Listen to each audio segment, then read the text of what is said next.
Tony is both an author and a lieutenant in the Philadelphia Fire Department. His writing appears in a variety of anthologies and has published his novel, 3 Hours Past Midnight, in 2017.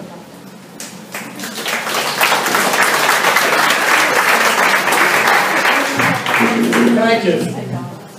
I need all the encouragement I can get. Am I doing this right?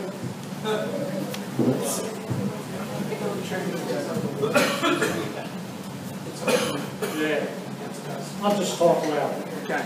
I'm going to read a passage from my novel, 3 Hours Past Midnight. That and my collection are over there on the pool table. For $10, I'll take any form of payment as long as it's cash.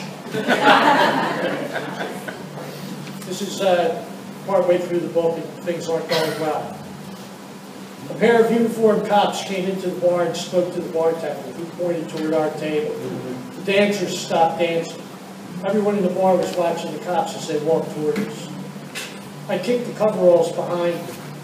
The older of the two cops, a skinny black man, said, "May I see some identification, gentlemen?" The younger cop, a white kid, glanced around the club, trying not to stare at anyone, and self-consciously tugged at his uniform and hat. The dancers moved a few steps toward our booth. The couple finally came up for air and frowned at the police. Larry said loudly, "Oh, this is exciting. What are we supposed to say now? What's wrong, officer? Was I speeding?" The patrons within earshot laughed. Someone called out, "I like the young one." Another was said, "Oh, no, you don't, girlfriend. I saw him first." The young cop reddened. Another pair got up from the table and moved toward us. The black cop began to say something, but the customers yelled, "Don't worry, Papa. Someone will ask you to dance." He looked around and said, "One more word and I'll call for a wagon." 3 or 4 patrons said, "Ooh," and giggled. The cop looked back at us and said, "ID's on the table, now." Marcolina had his wallet out. "Officers, I'm an attorney." He produced the business card and handed it to the older cop. "Seriously, you don't want to make a mistake here." The cop looked at the card and said, "Thank you for the advice, counselor," and tossed the card away. A few of the other patrons didn't like that. The young cop wiped a bead of sweat off his forehead and reseated his hat. The waiter caught his eye and blew a kiss at him. Larry said, "I insist that you tell us what this is all about, Tiger." The older cop spoke to Larry while he stared at me. The security guard was assaulted at Jefferson Hospital. We believe the perpetrator came into this establishment. "You," he pointed at me, "ID, now." A patron said, "This is harassment." One of the couple at our table said, "We've been here for hours." The other giggled and said, "We can vouch for each other," and stuck his tongue in the first sear. The young cop blanched. I stared at the older cop. I showed the older cop the backs of my hands. Do I look like I've assaulted anyone? It only made him more curious about me. He said, "I'm not going to ask you again." He rested his hand on the flap of his holster. A few of the customers called out that I didn't have to show them anything. The cop raised his voice and said to the crowd, "You people had best shut your mouths and back off." Someone said, "Oh, so now it's you people, huh?" The crowd inched closer. I stared at the cop while I reached into my pocket and slowly brought out Doherty's wallet, laid it on the table, and flipped it open to show the badge and ID. The cop said, "Get out of here.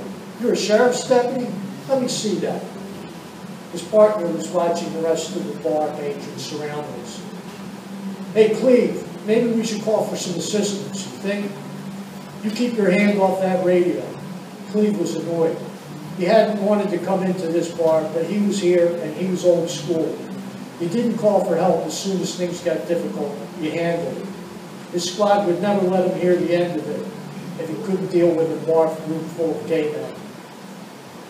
To the crowd he shouted, "Back off now. I won't say it again." The patrons ignored. To me he said, "Deputy, let me see your ID." Someone goosed the young cop from behind. He rolled around and another customer grabbed his ass. He jumped and mouthed a few things but stayed mute. The crowd laughed at his discomfort. I said to the older cop, "Next, Deputy Sergeant." He beckoned for the wallet with his fingers palm up. "Let's go, Sergeant." I stood up and handed it to him. He inspected it and said, "This ain't you." I said loudly, "What are you trying to say, officer? That there's some kind of law against a gay man being a sergeant in the sheriff's department? Is that what this is?" I turned, speaking to the patrons, who by now were complaining loudly and formed a tight circle around us, and were jostling the cops. I thought we were past all the bashings and harassment, but I suppose I was wrong. The police can just come walking in here and push us around any time they want.